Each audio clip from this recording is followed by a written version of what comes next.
take a moment and allow your eyes to close.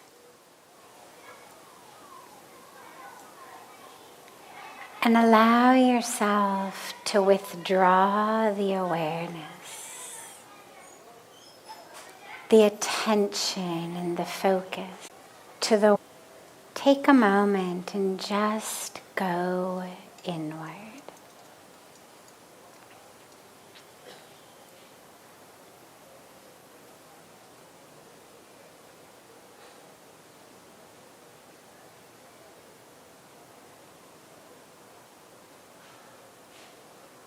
And allow that attention to merge into your breath. Don't try to change the breath, but just allow the awareness to unhook from everything else, everything in the outer world, and everything in the world of the mind. Let it unhook from all of that and just connect. Immerse itself in the breath.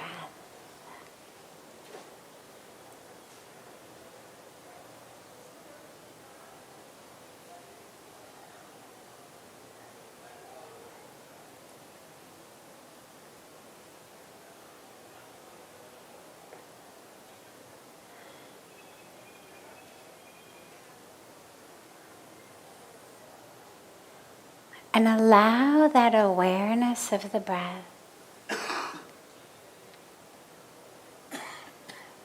to be anchored low in your abdomen. Below your navel is an energy center, a chakra, called the Swadhisthana chakra. And allow the awareness of the breath to be anchored there.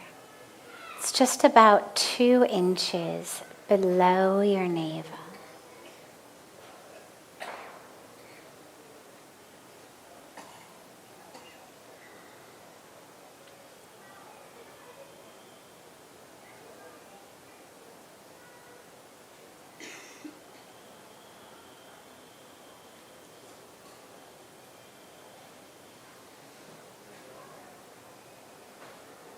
And as you exhale, allow yourself on each exhalation to let go. Just let go of another tension in your mind. Let go of another grudge. Another false identity,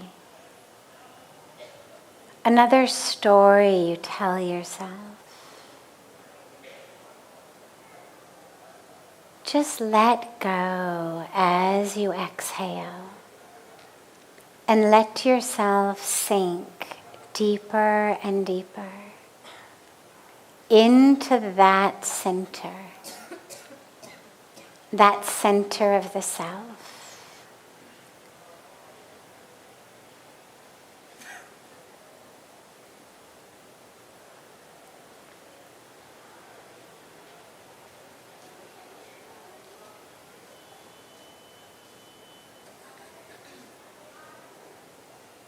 Within each of us is the infinite source. The infinite source of all that is lies within you. Allow yourself to drop into that infinite source within yourself.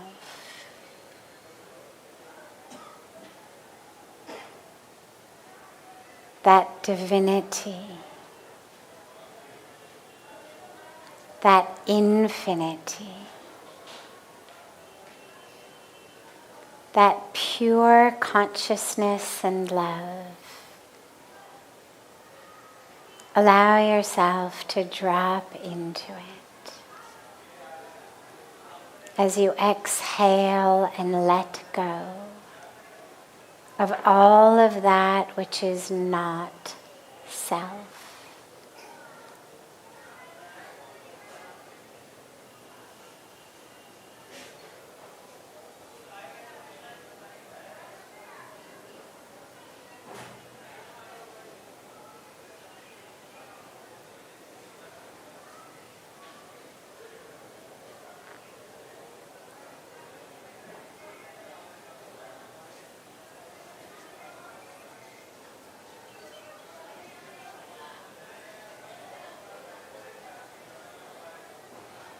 If the mind wanders, just gently bring it back.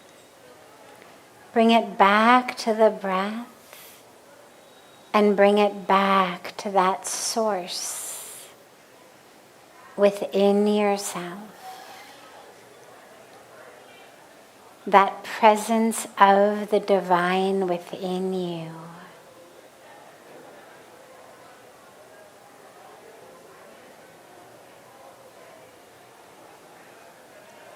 Just let go with the exhalations and drop from falsehood into truth.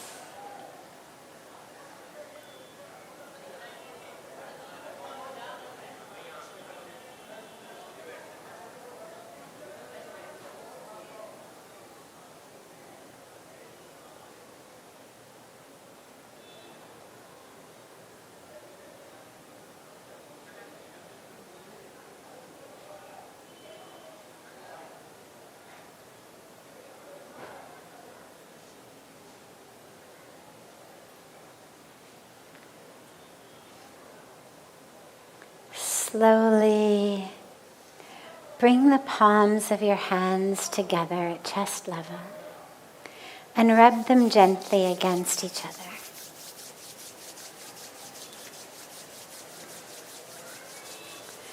Press the palms of your hands into your closed eyes.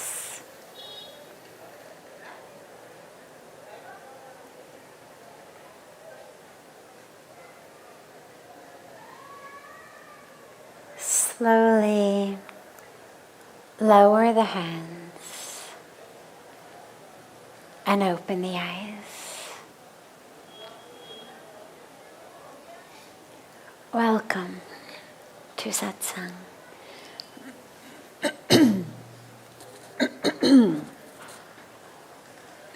So beautiful to be together. We start, as always, with a question that comes in advance from our online audience joining from all over the world through this gift of technology. And then we will open it up to any questions that any of you have. So if you have a question, you'll raise your hand in a moment after I take this first one, and then you can come up to any of these microphones and ask your question.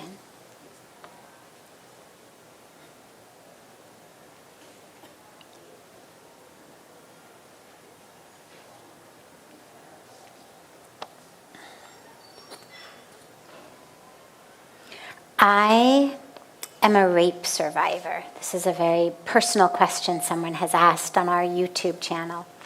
It says, I am a rape survivor. It has taken a lot of time and a lot of therapy to accept that I am not to blame for what happened, that it is not my fault. But karma says we get what we deserve from this life or a previous life. Doesn't this mean that I am to blame for what happened to me? Okay. This is a really big misconception that we have around karma. And sometimes when we don't understand it so well, it's incorrect but harmless. And sometimes when we misunderstand things, it's incorrect and also harmful. This young woman, it's anonymous. She didn't sign her name, but she's obviously suffering. Not just from the trauma of having been raped, but she's suffering from this idea that somehow it's her fault, that misunderstanding of how karma works and what it means has made her think it's her fault. We also see it the other way. You have situations where people are very rich, very successful, and when they are asked to donate, to help, to do something nice for those who are poor or don't have, you'll hear them say things like, well, clearly it's their karma to be poor and my karma to be rich. I mean, if God wanted them to have money, God would have given them money. Therefore, it's against the rules of karma, or it's against the flow of karma for me to give them something or to help them. And both of these are not just horribly wrong, but really, really damaging to our societies and to our own ways of understanding. So here, in a very, very oversimplified nutshell, is how karma works. So karma is action. That's actually what the word means. And the science of physics, science of science, and also the science of spirituality tell us essentially the same thing, which is each action has a repercussion. Science tells us that we have stimuli and response, cause and effect. Spirituality, we use the word karma. And what it essentially means is everything I do has an effect, right? I mean, I drink the water, my thirst goes away. I pour the water on my clothes get wet. I pour the water on you, you get wet and probably angry also. I plant something, it grows. It's the law of nature. But what's really important to realize and to always remember is that karma is not about rewards and punishments. It's not about you deserve good things or you deserve bad things. It's really about what you have put into your karmic, in America we call it CD, Certificate of Deposit. In India we call it FDR. But you put money in the bank at a certain rate, and it comes back. You plant seeds, you get trees. Now, some of our actions, some of our karma, are what we call long-term karma. Meaning, I may plant the seed today, do the cause today, but the effect, the tree, comes only much, much, much later in life or even in another life. Some is immediate, the water example I just gave. Some of it is more short term. Things like you study hard in school, chances are you've got a much better chance of getting a good job. Much better chance of having a good income. You don't study, you play around, you're lazy, you fail your exams. Well, chances are in a few years you're going to find it quite difficult to get a job or to make a good income. Short-term karma. You can think about it as a, short-term FDR or a long-term FDR. Some trees that you plant or vegetables that you plant, you come up in a couple weeks. Some fruit trees take years and years. So this is how karma works. But it is not about rewards and punishments. It's not about good and bad. But it's also really important to realize that karma does not only work in this one simple direction. Most of us think what I have today is due only to that which I did in the past. And in many cases, that's true. But karma also works in another way. For example, you look at horrible, horrible things in history. Things like the Holocaust, for example, or just awful, awful atrocities against people.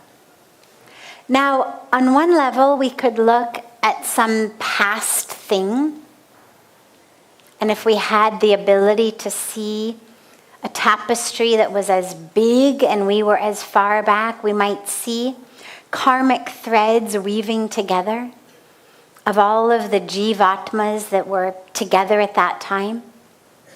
But I actually think that there's another explanation for that.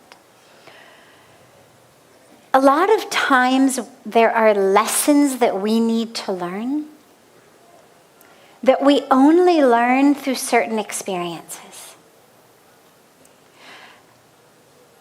And so there may be troubles, challenges, obstacles, difficulties, trauma even. Not just because something in the past made that happen, but because there is something that is meant to happen in the future that requires this as the foundation. I know in my life, for example, the challenges and difficulties and even trauma that I experienced in my early childhood. Well, in this life, I certainly had done nothing to deserve it. I was very, very, very young.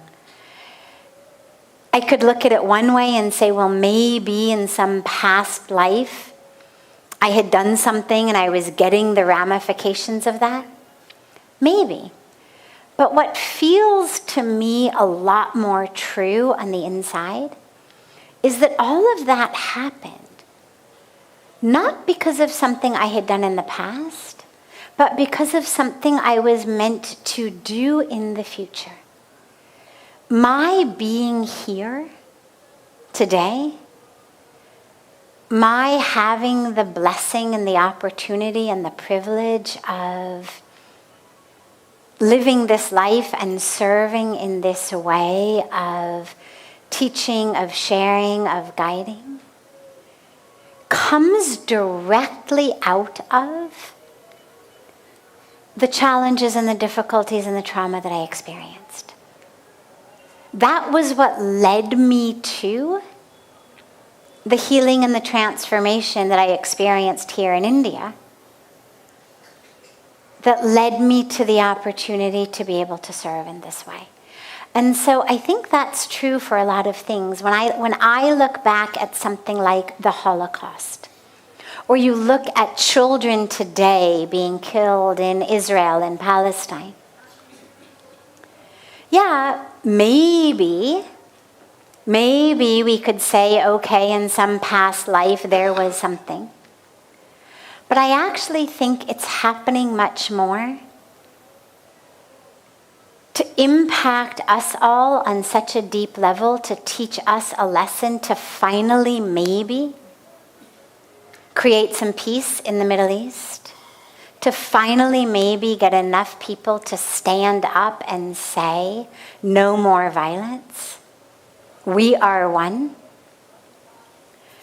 The horror of the Holocaust has created ripples of interfaith work, of acceptance, of tolerance, of understanding, of education, of pledges of never again. And so when you think about your own rape, don't think about it only as the effect of something that is the cause in the past, but think about what today and in the future you are going to be able to do, having healed, having overcome, having transcended that pain and that anguish and the number of people you're going to be able to heal and to touch and to guide and to share with because you went through that. The amount of compassion that you're going to be able to have for other people who struggle. And so karma works in that way as well. So sometimes when things happen that don't make any sense at all based on what you know of what actions you've done, one explanation absolutely is must be something in a past life.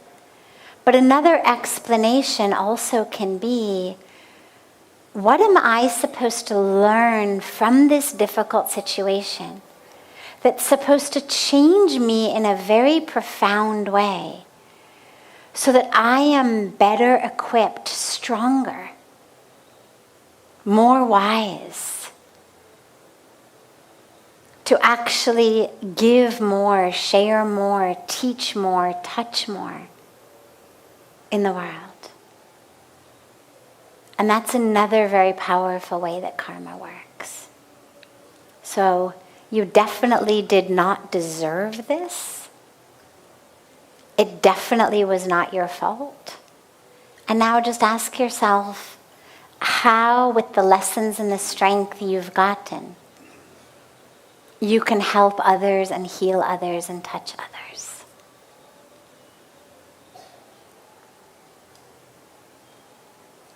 Other questions that anyone here has? If you've got any question, just raise your hand and then you can come and ask it at either of the microphones. Yes.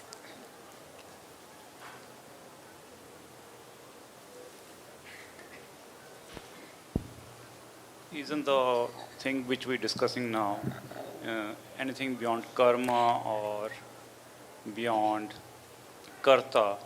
Isn't the sakshi could work better to stay away? I'm so sorry. Can you say that again? It's beyond karta and karma. If we go like a witness, like a sakshi, isn't it better way of taking this kind of trauma or to strengthen yourself? Yeah, okay.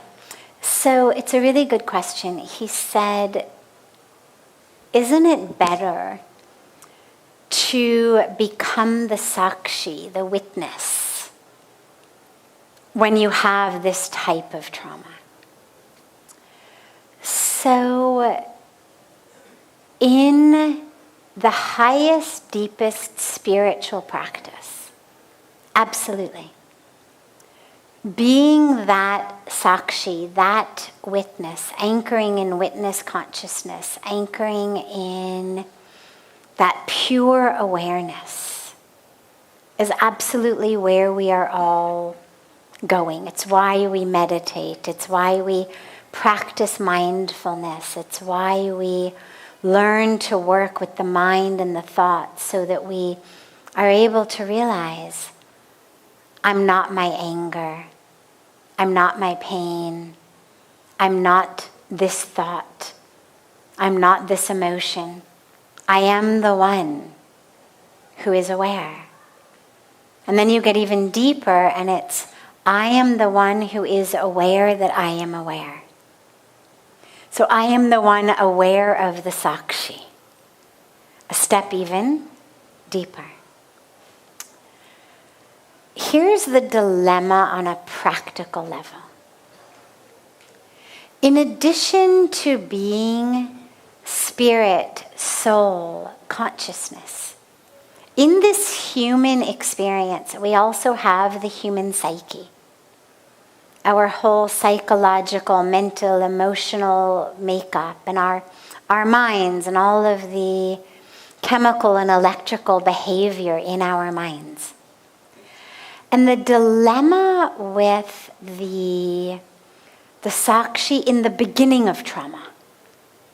Yes, years later when we are still over-identified with it, it's a very, very important teaching, a very powerful teaching. In the early days, though, the dilemma becomes that instead of real Sakshi, what we tend to do is something that's much cheaper and much more harmful, called dissociation. And that's not spiritual. But it comes very easily. This is the whole kind of spiritual bypass issue, is I've got trauma, but I'm not going to think about it. I'm just going to sing kirtan, be the witness, live essentially, sort of 2 feet from the ground. And the dilemma with that is that what you find is the trauma doesn't actually go away. It sits there and it festers. And you may have beautiful kirtan and beautiful bhajan and even beautiful meditation. But the minute that you find yourself actually having to interact with real human beings on planet Earth, in a family, in a job, in a community, you're going to find yourself constantly triggered. You're going to find yourself unable to move through life in the world without being triggered. And this is that spiritual bypass, which is essentially, I've got work to do on an emotional level, but I'm not going to do it. I'm going to just pretend that because I've had a powerful spiritual experience, or because I can reach that state of Sakshi in meditation or whatever, that I'm somehow done. Think about it. Let's say that you fell down and you broke your leg. Well, ideally, yeah, you could anchor in Sakshi consciousness. You wouldn't scream and yell at the person who pushed you down the stairs accidentally or on purpose. You wouldn't scream expletives. And you would just be aware of the pain. But even if your spiritual practice was strong enough that lying at the base of the stairs with a broken leg, you could simply be aware, well, you still have to get the leg fixed. Sakshi consciousness doesn't mean that I just sit and meditate while my leg's broken and I don't actually get it fixed and then I limp for the rest of my life. And while we understand that much more easily with physical issues, it's important that we also understand that with some of our emotional issues. Now, it's a bit tricky because for a lot of the day-to-day emotional, psychological stuff that comes up for us, simply being aware is absolutely the best answer. I know for myself on a personal level, with my background in psychology, I was in the midst of getting a PhD in psychology when I came here. I eventually did finish it, so I've done a lot of studying of it. I've been on the giving end of it. I've been on the receiving end of it. I come from a culture that's really focused on, our internal process. And what I have found is that my natural psyche response to anything, any slight irritation, any slight inner frustration, anger, ego issue, is to process it, to really think about it and really work it through. And what I've learned over the years is, not everything actually requires that actually the vast majority of stuff that arises in your day-to-day life really should be simply meditated away. And whether it's using techniques like witness consciousness, whether it's using techniques like chanting your mantra, doing the practice of japa to anchor the mind in that rather than in your present state, anger or jealousy or frustration. But that isn't true for severe trauma. It's true for the day-to-day annoyances, frustrations, grudges, grievances, resentments, issues that we have day to day. Absolutely.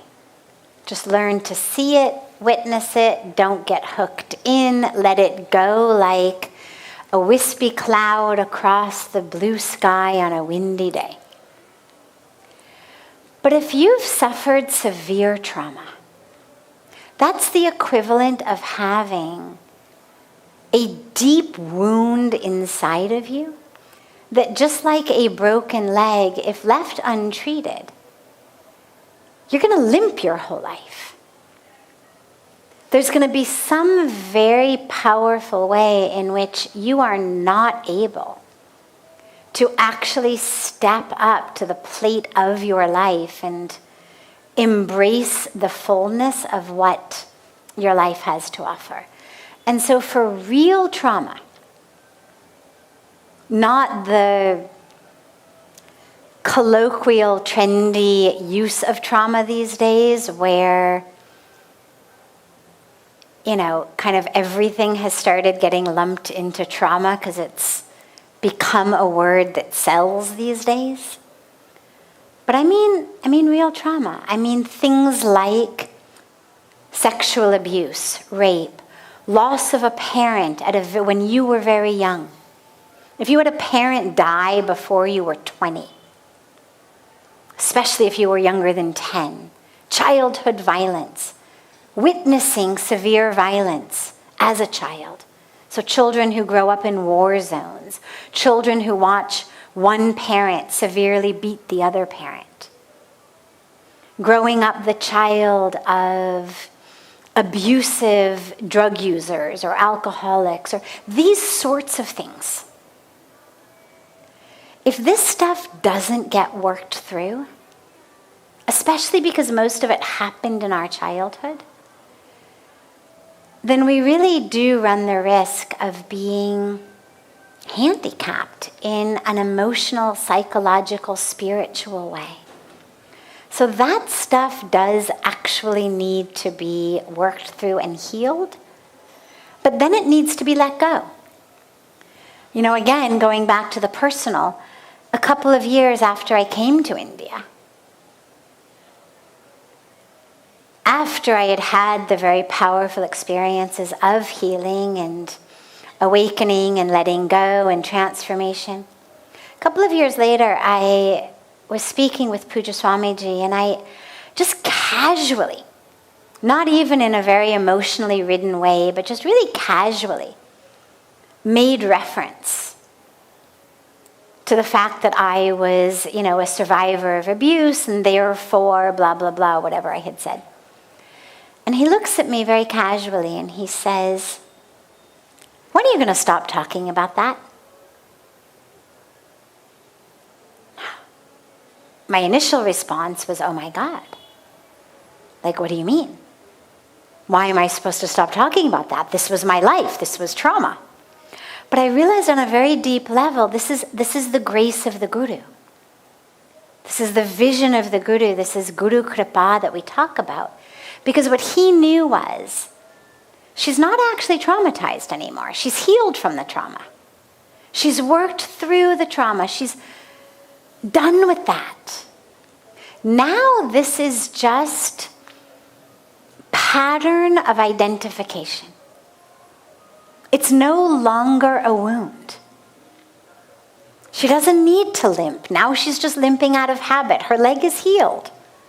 She actually can walk properly. But she needs to stop thinking of herself as handicapped in some way. And so we need both. We need to do the healing, and then we need to let go. And that's when we can then really step into the witness consciousness of just being aware of those thoughts when they arise. Oh yeah, That's just a pattern from a being who was injured, but who no longer is me. But they have to go in that order. Otherwise, you get dissociation, you get spiritual bypass, you get denial and repression. And that doesn't serve anybody. And it's certainly not a spiritual solution. Thanks. Great question. Yes.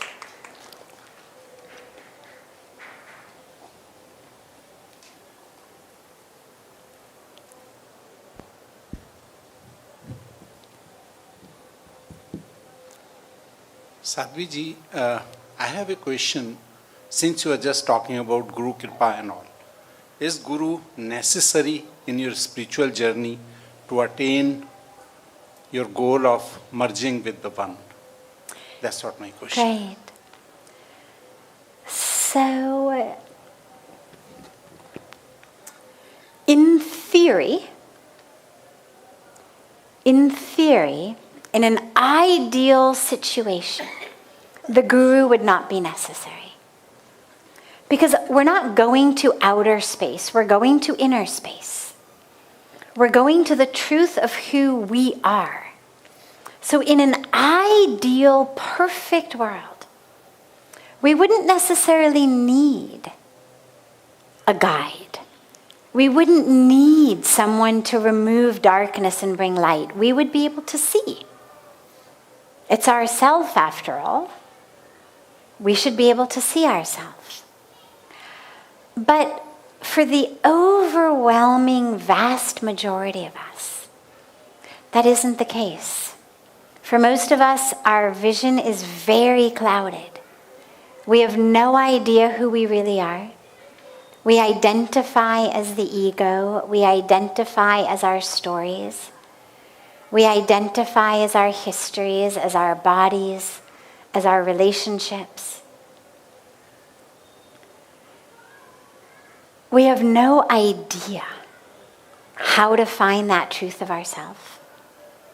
We are slaves, robots to our emotions, to the world around us. We are the response to the stimuli. Something happens, we react. We move through our lives just reacting to what happens in the world around us. We suffer.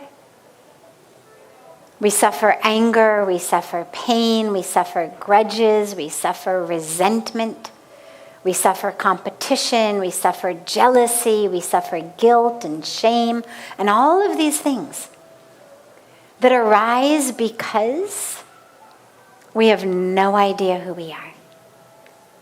And so, for almost all of us, there are stories that you hear, of masters who spontaneously get there.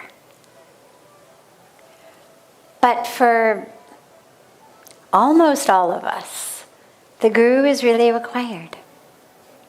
Because the guru is the one who shows us the truth of ourselves. The guru is the light that allows us to see the truth of who we are. So yeah. The point is How to find the right guru. Well, they say very beautifully that when you are ready, the guru will appear and arise. And fortunately these days, we do have access to so many beautiful teachings of gurus who are not necessarily in their bodies anymore, gurus who are not necessarily in front of us, but who we can read their teachings, listen to their teachings. But having a guru in their body who you are able to actually interact with and learn from is so much more powerful. Because it allows you to really break free from your ego in a way that just reading or watching doesn't usually make happen. So open yourself up. Pray to the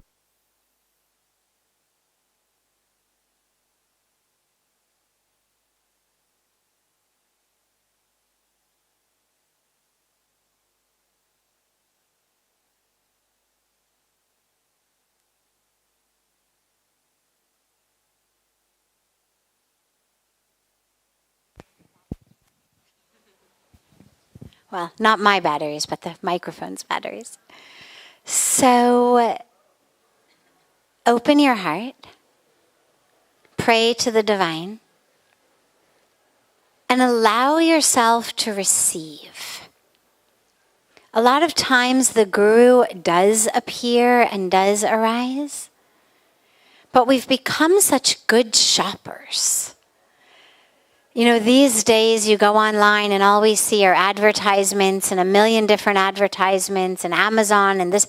And we've become really good shoppers. And so we're constantly, this one, that one, well, you know, pros and cons lists and all sorts of things. And you end up depriving yourself of actually the blessing of that grace. So allow yourself to receive, allow yourself to be open. And when you're ready, which it sounds like you are, have faith. Have faith, it'll happen. Beautiful. Last question. We'll take yours in the back tomorrow night. Kal aap se shuru karenge. Okay, shall I ask? Okay, first of all, I thank Universe and Ma Ganga for giving me this opportunity to be here and being a part of your satsang. And I've been following you on different social media platforms and being a part of your satsang over there. In one of your satsang, you mentioned a phrase that in order to live a happy life, we should really love ourselves instead of having an affair with ourselves. I hope you remember that. And we should love ourselves and instead of having an affair with ourselves. Yes, of course, absolutely. Yeah. So I just completely fell in love with that phrase, and I want you to, break down this phrase further. As I'm a student, and I really think most of the teenagers in my age don't love themselves. They just have an affection. Like when I score good, so I just love myself so much, and when I score bad in my exams, I just completely started hating myself. So, like, how to overcome this part? How to actually love? Beautiful. So, stay there.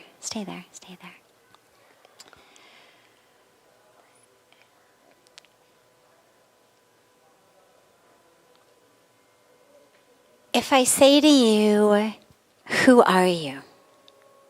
Okay? Tell me, who are you? Right now, I'm just a human being standing here in front of you, being a part of this universe. Okay. And my focus, my integrity, my soul is currently present here in front of you. Okay. Now, that's beautiful. Thank you so much. The awareness of soul and spirit is beautiful. What you experience in terms of the hating of yourself, I want to start there before we go into the affair aspect. The hating of yourself when you don't score well on an exam. This is so common. It's so common in schools, it's so common in workplaces, but we see it so much with students. Depression, anxiety, suicide because of grades. And this is because we identify as what we do. You are not a number, my dear. You are not a number, you are not a grade. You are not a mark. You're not a ranking. You are divine. Now, some of us are really good at some things. I mean, all of us are good at something. But very few of us, if any of us, no one is good at everything. And some of us are good at certain things that include testing well. Taking an exam is actually a skill in and of itself, that in many cases has nothing to do with actually what you know and everything to do simply with how well you are able to take the exam. Even if the exam is testing what you know. Okay. Let's say you don't know anything about math. Okay. You're still a divine, beautiful, wonderful, perfect human being. You just don't know anything about math. That's okay. Maybe it's just not your thing. That's fine. Don't worry about it. All you're called upon to do on earth is be sincere. You spoke about your integrity. Your integrity, your sincerity, that is all you are called upon to do. You are not called upon to somehow manifest an ability that isn't who you are. I mean, could you imagine if you walked by a beautiful, beautiful Rat Kirani flower, giving its just exquisite, intoxicating fragrance. But as you walked by it, you heard it crying. And you stopped and you said, Ma, Rat Kirani, why are you crying? And the beautiful flower blossom says to you, I'm crying because I'm not a rose.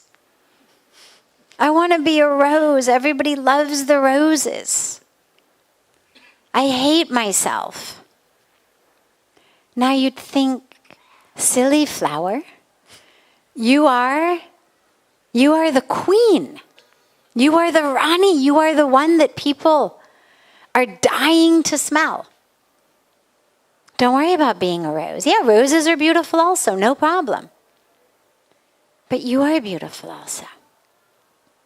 There are going to be things in your life that you do well, and there will be things in your life that you don't do well. Welcome to being a human. It's part of the package deal of being a human. Some people sing well, some people dance well, some people speak well, some people can fix things really well. Everybody's got different skills and different abilities, things that come naturally to people. But none of us is expected to be able to do everything. And the sooner you learn that in life, the better off you are. So what I was saying about the affair and the love is this affair with ourselves that we have is this temporary thing. Like, yeah, I do really well, or I look really good, and everything is great. But then something happens. I don't do well on an exam, or I get a pimple, or, I'm the goalie in a soccer game who lets the ball go by and it's my fault that we lose the match. Whatever it may be. And then suddenly I no longer love myself. Well, in that case, the love wasn't deep and real. It's like an affair. An affair means it's not soul to soul or heart to heart. It's body to body. It's just lust. It's passion. It's fun. It's just on a very superficial physical level when you have an affair with someone. When you really love someone, that's soul to soul. That's heart to heart. That's a situation where it doesn't matter how bad they look when they get up in the morning, or how bad they look when they're sick, or the fact that they burned the toast for your breakfast. I mean, it has no impact on how much you love them. Because that's not what you're loving them for. You're loving them for who they are, not what they look like, not how good their butter toast is. And that's why we need to actually learn to love ourselves. And that love of the self is not based on what you can do. It's based on who you are as soul, as spirit, as divinity, as one with God.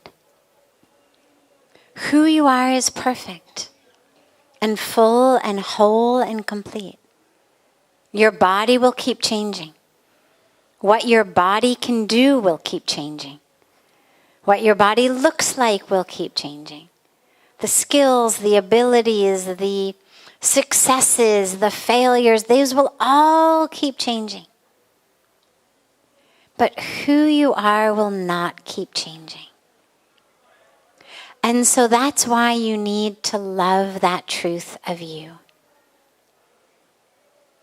So you need to really, really fall in love with you. The soul of you, but also the human of you. What's your name? Nandini. Nandini. So Nandini, you need to fall in love with your soul that has no name, that never was born, that never will die, but also with you as a human. How old are you? 21. 21. So all of that which you have lived in 21 years, all of your struggles, all of your challenges, all of what you've been through, all of how you are striving and trying, you need to love that. Recognize the beauty of that. And love that also. So you love the soul also. And you love the human in you also. And don't sell yourself short that somehow you're just a grade or a mark. Little circle, with pencil on some little piece of paper that runs through a scanner and tells you what your grade is. You're not a little circle in an oval on a piece of paper. You're divine. And by the way, to all the parents out there and all the teachers out there, this hatred that our youth has for themselves when they fail, it's our fault. It's our fault. We have taught them that their worthiness is based on how they succeed and achieve. And we need to stop that. We need to stop giving our children love based on actions or success. Give them discipline. Reward sincerity, not results. Reward integrity, not results. And then we get children who don't hate themselves when they fail. But now you've got to do that work. Yeah, for sure. Okay? And you do that work and you share that with everyone. And when you become a mom, you teach that to your kids. For sure. Okay? Yeah. Thank you so much. Wonderful. Beautiful. Have a beautiful, beautiful rest of your evening, everyone. Those of you who we didn't have a chance to get to your questions tonight, we can begin with them tomorrow. And so much love to you all.